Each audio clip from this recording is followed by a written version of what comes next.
નમસ્કાર દર્શક મિત્રો, @ગુજરાતમાં આપનું સ્વાગત છે। રાજ્યભરમાં મેઘરાજાએ તબાહી મચાવી દીધી છે। અનેક ગામડાઓ સંપર્ક વિહોણા બન્યા તો હજુ ઘણી જગ્યાઓએ વીજળી નથી આવી।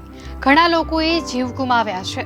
હવે જ્યારે પાણી ઓસરી રહ્યા છે ત્યારે તબાહીના દ્રશ્યો એક બાદ એક સામે આવી રહ્યા છે।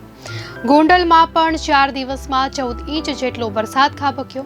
આ 14 ઇંચ વરસાદે શહેર અને પંથકના રસ્તાઓને જમ્પિંગ રોડ બનાવી દીધા છે। ખાડાઓના કારણે ટ્રાફિકની સમસ્યા સર્જાઈ છે। લોકોને પણ રસ્તાઓ પરથી પસાર થવાનો હવે ભય લાગી રહ્યો છે। ગોંડલ શહેર અને પંથકના ડામર અને સિમેન્ટના રોડ વરસાદના લીધે સંપૂર્ણ ધોવાઈ ગયા છે। શહેરના નાના મોટા તમામ માર્ગોમાં મસમોટા ખાડા પડી ગયા છે। પાંજરાપોળના પુલ પર સિમેન્ટ રોડમાં પડેલા ખાડામાં લોખંડના સળિયા પણ દેખાતા થઈ ગયા છે। તો મોવિયા ચોકડી પાસે મસમોટા ખાડાને લઈને વાહન ચાલકો મુશ્કેલી વેઠી રહ્યા છે। તો બીજી તરફ જેલ ચોકમાં 1 થી 2 ફૂટ સુધીના મસમોટા ખાડા પડતા કોઈ જાગૃત નાગરિકે ટાયર રાખી વાહન ચાલકોને સાવચેત કર્યા હતા। જોકે તંત્રની આંખ હજુ ખુલી નથી તેવું લાગી રહ્યું છે।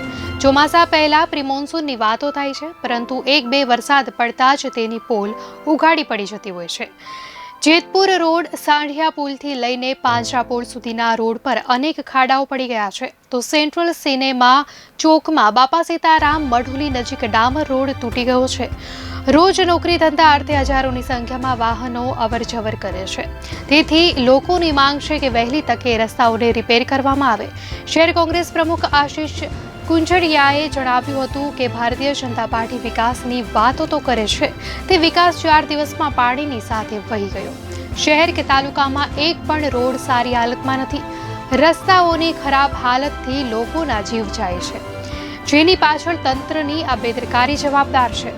તેમણે વધુમાં કહ્યું કે ગુંદાળા ચોકડી પાસે એટલી હાલત ખરાબ છે કે 1 ફૂટથી વધારે ઊંડા ખાડા પડી ગયા છે।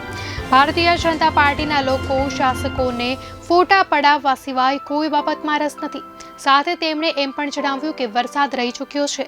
આગામી 1-2 દિવસની અંદર ખાડા બુરાણનું કામ જો નહીં થાય તો કોંગ્રેસ રોડ ઉપર ઉતરી આવશે અને ખાડા પૂરવાનું આંદોલન કરશે।